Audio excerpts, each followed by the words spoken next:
Dans la semaine Twitter, c'est la fête pour les ETF dans le monde entier. Le record de collecte annuel établi en 2021 devrait être pulvérisé.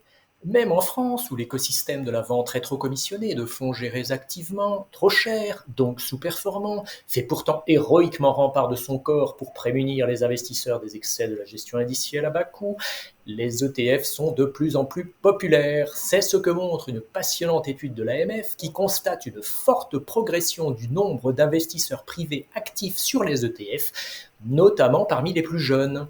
L'investisseur jeune qui place de petites sommes aujourd'hui en ETF deviendra l'investisseur plus vieux qui placera de plus grosses sommes demain.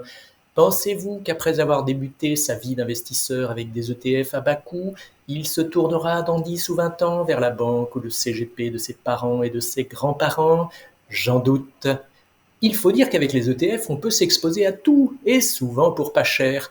Pour les investisseurs aimant la concentration, iShares et Amundi viennent d'annoncer le lancement de produits exposés aux plus grosses valeurs des indices S&P 500 et Nasdaq 100 pour le premier et MSCI USA pour le second.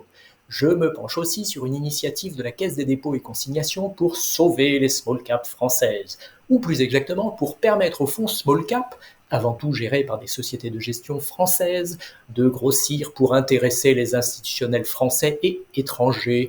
Il faut dire qu'ils n'intéressent plus grand monde. Selon la CDC, les fonds spécialisés dans les PME ETI cotées françaises ont connu un niveau de décollecte record de moins 8 milliards d'euros sur 5 ans.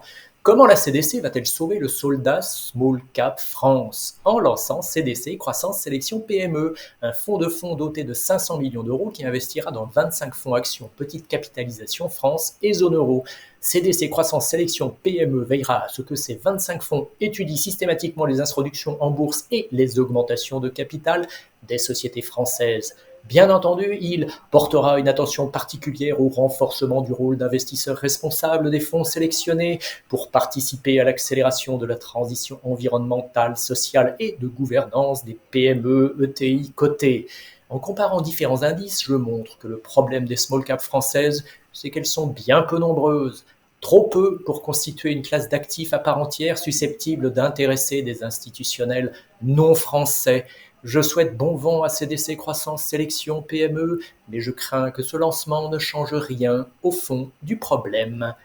Bonne lecture et bonne semaine.